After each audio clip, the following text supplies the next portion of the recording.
fog hangs over the grass. The only sound is the rhythmic crunch of gravel. Catherine is running, fast, her breath pluming in the cold air. Her security detail follows at a respectful distance, 2 shadows in tactical black, earpieces glowing faintly. They've learned to match her pace, 6-minute miles, always 6-minute miles, the rhythm of a woman who needs control over something in a world that constantly slips through her fingers. Catherine's breathing is measured and steady. Her mind is already sorting through the day ahead. PMQs at noon, a call with the German Chancellor at 2, the education reform bill that's bleeding support in the Commons. She runs to think, and she runs to forget. Her watch buzzes at mile 3, breaking the rhythm. She keeps her stride, but something in her chest tightens. Catherine slows to a walk, one hand raised to signal her detail. The lead bodyguard, Gabe Dixon, approaches immediately, phone already extended. "Ma'am, urgent, Deputy Head Park." Catherine takes the phone, still breathing hard from the run, steam rising from her shoulders in the cold air. "Talk to me." Sid's voice comes through, and Catherine knows instantly that something is wrong. Not the measured control Sid maintains, even in crisis. Something underneath it, like a rope fraying under too much weight. "Berlin, the embassy, 12 hostages, professional team. They're asking for you specifically." Catherine stops walking. Behind her, Dixon and the second bodyguard halt, creating a perimeter, hands near weapons they pray they'll never need to draw on English soil. "How long do we have?" Sid hesitates. "They haven't set a clock yet. Catherine, I've pulled the biometric data. The senior diplomat they're holding is Ben Mackenzie." The words pierce her balance, sudden and merciless. Catherine stands, gripping the phone until her knuckles go pale. Ben Mackenzie, the man who was supposed to die 11 years ago, the man who should have been on the private jet with Adrian when it left the runway, the man whose daughter's fever kept him grounded the day Catherine's husband's plane went down in the North Sea. "I'll be in London in 40 minutes. Have Cobra assembled." She ends the call before Sid can respond. Catherine enters a room full of faces pretending not to watch her. The Foreign Secretary, the Defense Secretary, the Head of Government Security, Carl Glisson, and at the far end of the table is Sid. Sidney Park, Deputy Head of Government Security, never far from the Prime Minister's orbit, calculating when she must, steady when she's needed, the one who stays closest when the doors are locked and the cameras are gone. Their eyes meet across the room. No one else would catch it, the softening around Sid's mouth, the way Catherine's breathing steadies. "Options," Catherine says, taking her seat at the head of the table. The Foreign Secretary launches into diplomatic protocols. The Defense Secretary suggests waiting them out. Catherine listens to none of it because she's watching the screen on the wall, the thermal imaging of the Berlin embassy, 12 heat signatures clustered in the main hall. And there, at the heart of the cluster, the system had already linked that heat signature to his phone beacon. Mackenzie, B. The briefing room hums with overlapping voices, ministers talking over one another as if nothing has shifted at all. Sid steps forward, her tablet glowing, but the Defense Secretary clears his throat pointedly, a subtle reminder of hierarchy. Sid ignores it, her eyes locked on Catherine, voice edged with urgency that borders on defiance.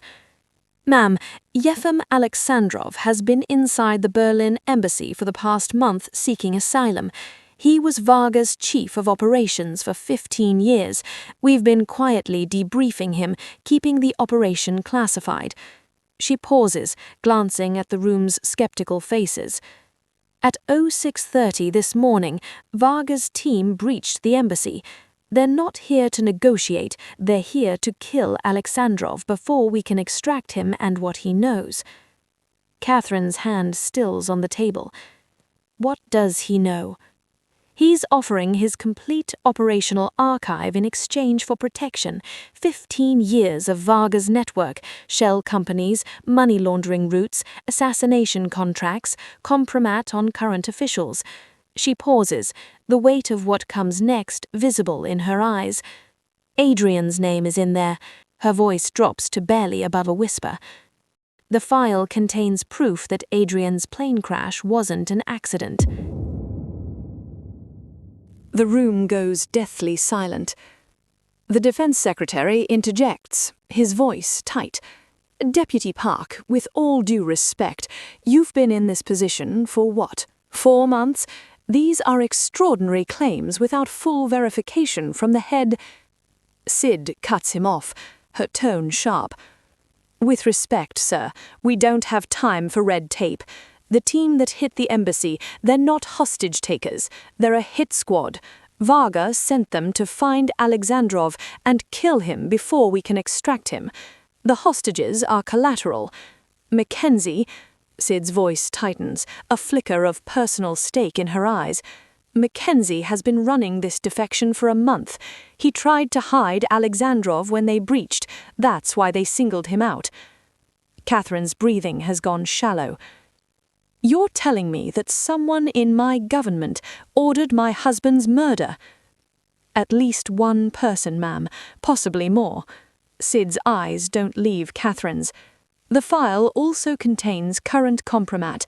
If this archive goes public, his entire empire collapses. His clients will have him killed for exposing them. That's why he's willing to attack a British embassy. The Foreign Secretary clears his throat. Prime Minister, they're requesting a video link. They want to negotiate. Catherine recognizes a trap when she sees one, but she also knows that somewhere in that building, Ben Mackenzie is breathing the same air as men with guns, and every minute she hesitates is a minute he might not have. Put it through. He looks exhausted. Lines bracket his mouth, the kind that come from a decade of waking up grateful to be alive and guilty for the same reason. But his eyes are steady when he looks directly into the camera. Catherine. His voice is exactly as she remembers, warm, gentle, diplomatic. Adrian's best friend, the man who gave the eulogy at the funeral. Catherine feels Sid move closer behind her chair. Ben's jaw tightens. They told me to tell you, Adrian would be proud of how you've handled it. The room goes silent. It's the cruelest thing Varga could have weaponized. Not a threat, not a demand, just a reminder. Adrian, her husband, her entire life before she became this, reduced to a psychological weapon. Catherine's face remains perfectly blank, but under the table her hand finds the edge of her chair and grips until her fingers ache. Mr. Mackenzie, she says, her voice measured, I need you to stay calm. We're going to bring you home. The feed cuts. Prime Minister, the Foreign Secretary begins. Catherine cuts him off, her voice cold steel. If Alexandrov is right, someone in this government ordered my husband's murder. Her cold gaze sweeps the room. Deputy Park is operational lead and has been fully vetted. The rest of you could be compromised. Foreign Secretary, coordinate with Berlin. Defense Secretary, military liaison protocols. Head Glisson, internal security sweeps, starting with this building. I need the room. They file out. Everyone except Sid. The moment the door closes, Catherine's control slips. He was supposed to be dead, she whispers. Sid moves closer, just close enough that Catherine can feel her presence. Tell me, Sid says quietly. You know the story.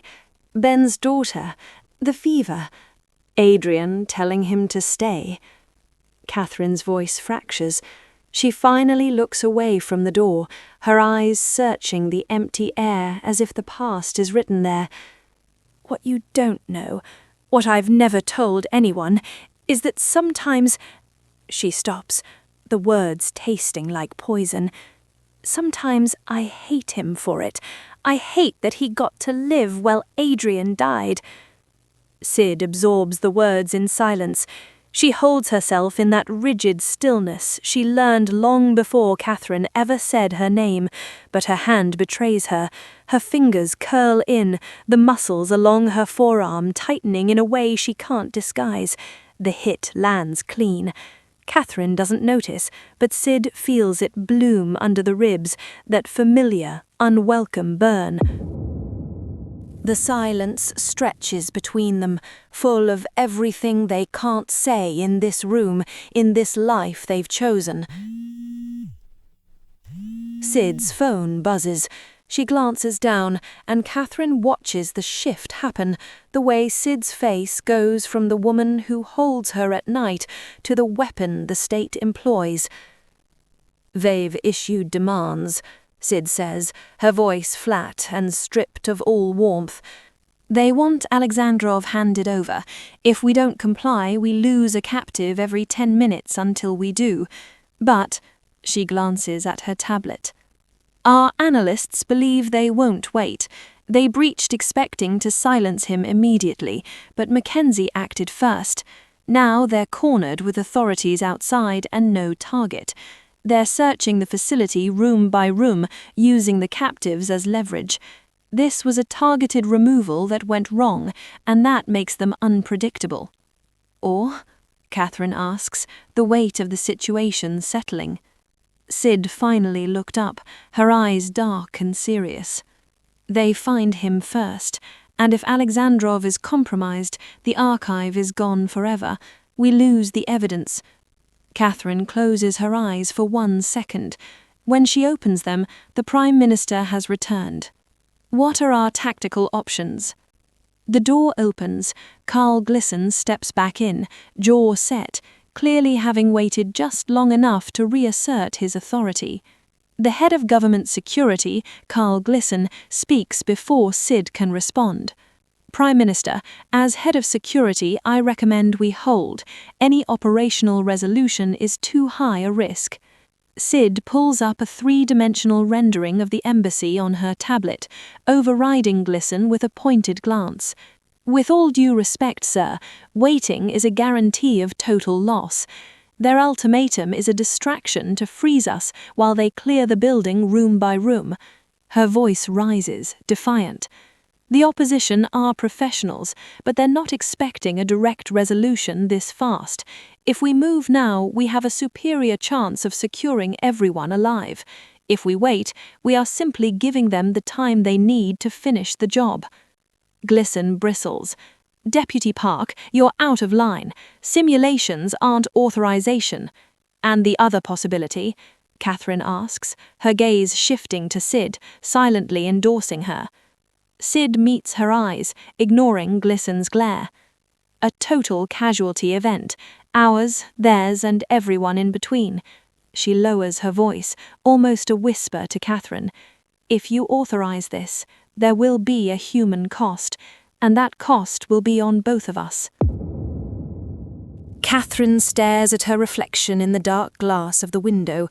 When she turns back to the room, the grief has been shelved, replaced by the cold, sharpened iron of command. "How many?" Catherine asks. "At least 3 irreversible outcomes for the opposition, possibly more." "Give me an extraction plan," Catherine says. "Full tactical. I want to know every variable, every contingency, every possible outcome, and I want it in 5 minutes." Glisson mutters as Sid turns to leave. "This overreach could end your career, Deputy." Sid pauses, her back to him, then nods to Catherine, a silent vow to bear the cost. Glisson exits, the heavy door thudding shut. The silence that follows is thick, the professional distance between the two women finally beginning to fray. Sid. Sid stops, her hand on the door handle, her back still to Catherine. "When this is done," Catherine says, her voice low, "I'm going to need you to be the one who carries the weight. I can't," her voice catches. "I have to be the one who grieves. I have to be the diplomat. I can't be the one who authorized a tragedy." "I already bypassed the secondary sign-off," Sid says quietly. "The digital logs show the authorization came from my terminal, under my emergency override. If this goes wrong, Glisson gets what he wants. It was my overreach, not yours." "You did that before you even walked in here." "That's the job, Catherine. You stay in the light, so there's something worth protecting." The room has refilled. Generals, ministers, advisors, but her focus is on Sid, standing beside the main screen like an angel of death. "Talk me through it," Catherine says. Sid's voice is cold. 4-point entry, north and south simultaneously. Flashbangs to disorient. Rules of engagement: any hostile with a weapon in hand is terminal. Extraction priority is the captives. Mackenzie flagged as primary asset. "Collateral risk?" Catherine asks. "Minimal if our timing is perfect," Sid replies. "Catastrophic if it's not." The Defense Secretary leans forward. "Prime Minister, we could still negotiate."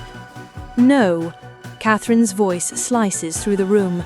"Varga doesn't want negotiation. He wants Alexandrov silenced before he can prove what happened to Adrian." She stands, placing both hands on the table. "I won't let him destroy the evidence, and I won't let him forfeit 12 lives to cover his tracks." Sid speaks into the comms unit. "Control, this is Deputy Head Park. Prime Minister authorizes Operation Labyrinth. Authentication, Polaris. Dual verification bypassed under Emergency Clause 5. Initiate." "Park, that's insubordination," Glisson roars. 60 seconds to entry, Sid reports. 30 seconds. "Commencing now." The world explodes across 6 screens. Flashbangs, targets dropping. Sid's voice stays steady. Targets 1 and 2 neutralized. Hostages secured. "Hold. Target 6 has a weapon on Mackenzie." Catherine's heart stops. Glisson barks, "Stand down, deputy!" But Sid overrides the channel, career-ending defiance. The shot is clean. The target drops. All threats neutralized. Mackenzie is alive. The room exhales. The door opens quietly. Sid steps closer, slides her arms around Catherine from behind, and pulls her gently back against her chest. Catherine stiffens for a fraction of a second, then lets herself lean into the hold. Sid's chin rests on Catherine's shoulder, breath warm against her neck. "You don't have to carry this alone," Sid says softly. Catherine turns to face her. Their eyes meet. Something shifts in the air between them. "I'm so tired, Sid." "I'm here. Rest on me," Sid whispers. Catherine's hand comes up, trembling, to touch Sid's face. Sid's eyes close at the contact, leaning into it. "I love you," Sid says, the words escaping before she can stop them. "I love you so much, it terrifies me." Catherine closes the distance, and the kiss lands like a secret finally spoken aloud.